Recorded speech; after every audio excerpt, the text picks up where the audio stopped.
Ya, selamat pagi. Semangat, semangat, semangat. Ya, ya baik Bapak Ibu, pada pagi hari ini kita belajar lagi ya, kelas pembinaan KPA karakter. Ya. Saya terus terang senang sekali membaca ini, gitu ya, dan bagus sekali bahwa sesungguhnya ketika di Roma 8 Tuhan menetapkan sejak semula bagi kita yang dipanggilnya untuk serupa dengan Kristus itu tidak datang serta-merta, ya. Tidak karena pengurapan atau apapun kemudian itu terjadi, tetapi melewati proses di mana kita menyediakan diri dan siap dibentuk oleh Tuhan, itu yang menjadikan tergenapi firman Tuhan untuk kita serupa dengan Dia. Ya. Bapak Ibu Saudara terkasih, bahwa sesungguhnya kita hidup ini itu tidak terlepas dari proses saling mempengaruhi, ya, di mana Tuhan ajarkan kita dunia ini merupakan satu objek di mana anak-anak Tuhan atau orang percaya seharusnya mempunyai energi yang positif, satu perbedaan yang mengarahkan kita menjadi sesuatu yang berpengaruh. Ya, makanya firman Tuhan dikatakan kita adalah terang dan garam. Itu merupakan dua hal di mana keberadaannya itu membuat satu perbedaan. Ya. Sedangkan warisan manusia lama kita ya menjadikan kita sama dengan dunia ini. Atau bahkan ada yang lebih jahat sehingga posisinya tidak menjadi berkat, justru menjadi batu sandungan. Jadi kekristenan adalah dipanggil untuk menjadi berkat, di mana potensi hidup kita sesungguhnya potensi untuk menjadi serupa dengan dunia ini, untuk menjadi batu sandungan, tetapi begitu kita menanggapi panggilan Allah, ketetapan itu berubah bahwa kita mesti menjadi berkat. Nah, satu hal yang berpengaruh dalam diri kita yang begitu mempengaruhi bagaimana kita bisa bergaul dengan orang adalah sikap ketersinggungan. Barangkali ketika kita bergaul dengan orang lain, ada orang yang sifatnya itu fragile. Fragile itu seperti perkakas-perkakas yang terbuat dari keramik, dari gelas. Orang itu mudah pecah, rapuh sekali. Ya, setiap kita bergaul dengan orang seperti itu, mungkin kita rasanya, mohon maaf, capek gitu. Karena salah ngomong sedikit, dia jadi mutung, dia jadi tersinggung. Tapi kalau dia ngomong seenaknya, ya kita pasti semua sudah mengalami itu. Ya. Jadi ada orang-orang tertentu yang dikategorikan fragile, orang yang rapuh, mudah tersinggung, mudah pecah, dan lain sebagainya. Nah itu satu karakter yang kontraproduktif terhadap apa yang dimaui Tuhan terhadap setiap kita. Tuhan mau kita adalah orang-orang yang mudah bergaul, mudah mengikat persahabatan, orang yang menyenangkan, orang yang setia, sehingga dari nilai-nilai itu kita bisa menyampaikan kasih Tuhan yang sesungguhnya. Ya. Nah, sebenarnya korelasinya dengan apa? Ya, sifat mudahnya tersinggung seseorang. Yang pertama adalah perasaan harga diri kita. Ya, ini memang sifatnya universal bahwa setiap orang pasti dibangun berdasarkan nilai diri. Dan dalam berbagai upayanya, orang mengusahakan gelar yang panjang, harta kekayaan, pangkat, dan lain sebagainya, kecantikan, ketampanan, itu untuk mendongkrak nilai diri. Ya, bahkan ada satu adat yang terkenal sekali, ya, yang namanya harga diri itu apapun akan dibayar. Ya, jadi harga diri merupakan satu nilai bagi seseorang yang sering kali menjadikan satu fokus, satu hal yang dominan dalam hidup. Tetapi apakah demikian kita sebagai orang yang belajar mengenai kehidupan Tuhan Yesus? Kemudian yang kedua adalah harga diri atau ketersinggungan bisa terjadi karena ketidakmengertian kita atau keterbatasan kita untuk memahami sesuatu. Ya, barangkali dilatar belakangi oleh kelemahan-kelemahan kita.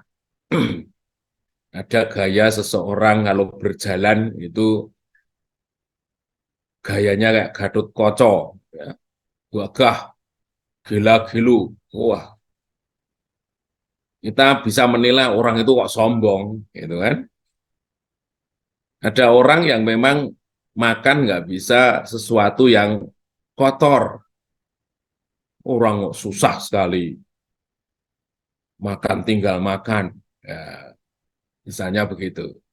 Ada orang yang cara hidupnya bersih, dan kebetulan kayak saya itu tidak seperti itu, gitu ya.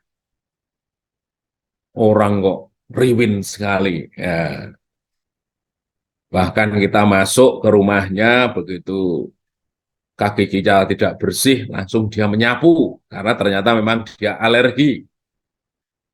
Nah, jadi itu adalah satu contoh kita bisa tersinggung karena kita tidak memahami siapa dia. Kemudian yang berikutnya adalah perasaan yang dominan untuk takut tersakiti. Orangnya biasanya seperti ini adalah orang-orang yang introvert, tertutup. Dia susah bergaul. Karena apa? Ya dia tidak mau tersakiti. Dia ingin menjaga dirinya sedemikian rupa, sehingga dalam pergaulannya itu adalah yang dipastikan sesuatu yang baik-baik saja. Dan orang seperti ini dikenal sebagai orang yang baperan, bawa perasaan, segala sesuatu dibawa ke perasaannya. Orang salah ngomong dikit aja langsung direnungkan, bukan merenungkan firman, tapi merenungkan perkataan seseorang. Orang yang bersikap salah sedikit saja, langsung dia berpikir yang macam-macam. Ya, itu adalah perasaan yang takut tersakiti. Nah, bagaimana firman Tuhan mengatakannya, gitu ya. Jadi yang luar biasa di sini, pribadi teladan agung kita itu di Filipi 2:5-7, itu memberikan teladan kehidupan yang dahsyat. Bahwa kalau saya simpulkan di kekristenan itu memang kita tidak mengenal harga diri, ya, yang dibangun dengan konsep sama seperti dunia. Nah, hendaklah kamu dalam hidupmu bersama menaruh pikiran dan perasaan yang terdapat juga di dalam Kristus. Yang walaupun dalam rupa Allah tidak menganggap kesetaraan Allah dengan Allah itu sebagai milik yang harus dipertahankan, melainkan telah mengosongkan dirinya dan mengambil rupa seorang hamba yang menjadi sama dengan manusia.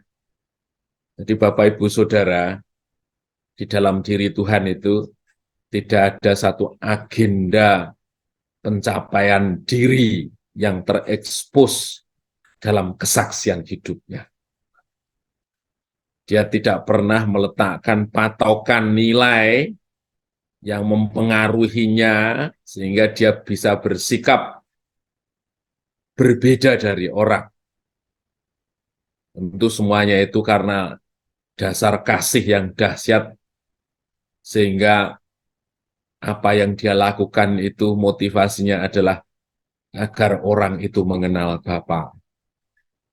Ini sesuatu yang kita semua, saya harus belajar luar biasa.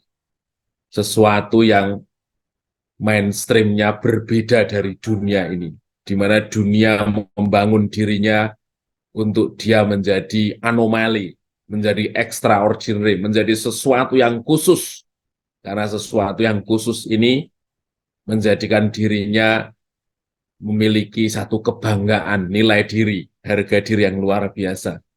Tetapi Tuhan dengan motivasi agar karya keselamatannya itu benar-benar terjadi, dia justru semua itu dibuat zero, dinolkan, dibuat menjadi sesuatu yang rendah sekali agar kita diselamatkan. Jadi intinya kita belajar di sini adalah demi agenda kasih, agenda keselamatan itu, Allah membuat dirinya menjadi nol. Allah menyatakan dirinya selesai untuk dirinya. Ini sesuatu yang luar biasa. Ya. Nah, bagaimana mengatasi rasa tersinggung? Nah, kita terus belajar rendah hati, bukan rendah diri, tetapi rendah hati dari Sang Sumber Kasih ini.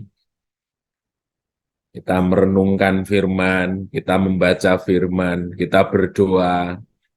Di situ kita mendapati satu pribadi yang rendah hati luar biasa. Dia datang membebat hati kita manakala kita seharusnya dihukum dengan rasa bersalah. Kita melakukan dosa, kita menarik diri karena kita merasa tidak layak, tetapi dia hadir dengan kasih-Nya untuk membebat kita.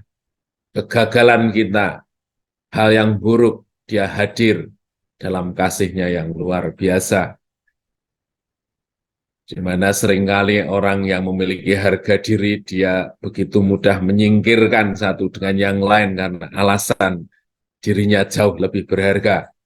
Tetapi Tuhan dengan keberadaan dirinya sanggup turun ke posisi yang paling bawah untuk dia bisa mengangkat kita untuk hidup terus di dalam kebenaran. Kemudian yang kedua, kita harus belajar motivasi ilahi. Ya. Perlu kita melakukan evaluasi atau pertanyaan diri. Ya, mengapa saya bersikap seperti ini? Ya. Kemudian ketika kita mendapati saudara atau orang lain yang bersikap di luar sesuatu yang kita harapkan, kita bisa bertanya apakah ia sengaja menyinggung perasaan kita atau kita hanya bermain-main dalam perasaan kita sendiri.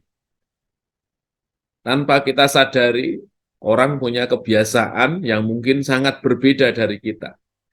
Sehingga kita tidak bisa punya alasan untuk menilai orang lain berdasarkan ukuran-ukuran kita. Karena memang kebiasaannya beda. Ya, dan kita perlu memberikan ruang, memberikan toleransi agar kita tidak menetapkan ukuran kita sehingga kita memandang sesuatu yang wajar ketika perbedaan itu terjadi. Kemudian yang berikutnya kita perlu melihat atau menilai situasi secara objektif, ya, memahami latar belakang seseorang atau bahkan berusaha mengenali diri kita sendiri. Kita datang kepada Tuhan, membuka diri, Tuhan berbicara, Roh Kudus berbicara, sehingga dia menyadarkan bahwa kita perlu kehadiran Tuhan untuk bisa rendah hati. Ya. Latar belakang seseorang, ya, mungkin ia sedang sakit, sehingga dia tidak sengaja menjawab dengan kasar. Mungkin ia sedang dalam pergumulan, sehingga kata-kata yang digunakan tajam. Apakah ia sedang dalam kondisi tertekan, dan lain sebagainya. Itu adalah satu pola pikir yang perlu senantiasa hadir dalam pikiran kita dalam upaya mengembangkan atau menyampaikan kasih Allah kepada banyak orang, sehingga diri kita terjagai dari sikap mudah tersinggung, dan kita tetap tidak pernah lelah, tidak pernah berputus asa dalam membangun satu hubungan dengan banyak orang agar kebenaran itu disampaikan. Terpujilah nama Tuhan, mari kita berdoa.